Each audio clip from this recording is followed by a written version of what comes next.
Corona महामारी का डर एक बार फिर सताने लगा है।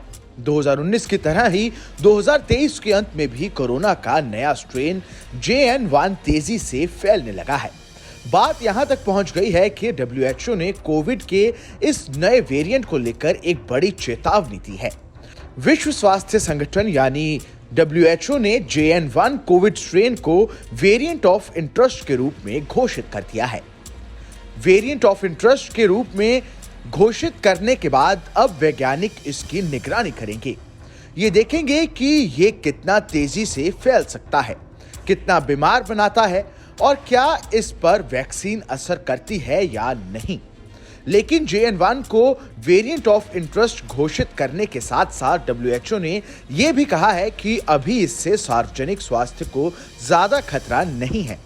WHO ने कहा कि वर्तमान में मौजूद साक्ष्यों के आधार पर JN1 की ओर से सार्वजनिक स्वास्थ्य को अभी कम जोखिम है।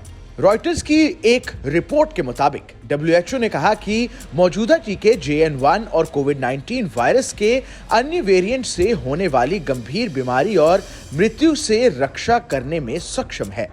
वायरस तेजी से बदल रहा है और विकसित हो रहा है, इसलिए WHO ने सदस्य देशों से मजबूत निगरानी और सीक्वेंस साझाकरण जारी रखने का आग्रह किया है।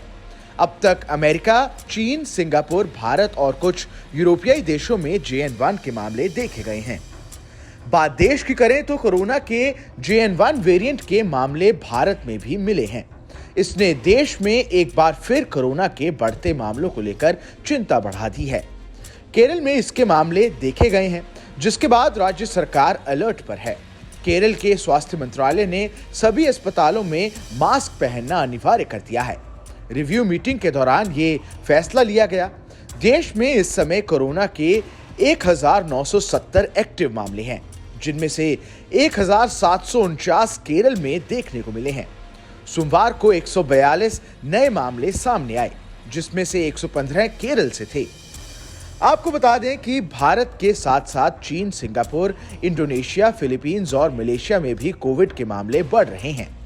क्रिसमस और नए साल की छुट्टियों से पहले ये मामले बढ़े हैं, जो चिंता बढ़ाने वाले हैं। केरल में मामले बढ़ने के बाद पड़ोसी राज्यों तमिलनाडु और कर्नाटक में भी चिंता बढ़ गई है। हालांकि एक्सपर्ट्स का कहना है कि इसके लक्षण बेहद सामान्य हैं और चिंता की कोई बात नहीं है। सितंबर में पहली बार अमेरिका में इसके मामले दिखे थे, तब से ये 11 देशों में फैल चुका है। इस खबर में बस इतना ही। ये खबर आपको कैसी लगी हमें कमेंट कर जरूर बताएं। देश दुनिया की तमाम बड़ी खबरों के लिए देखते रहिए न्यूज़ नेशन का डिजिटल प्लेटफॉर्म।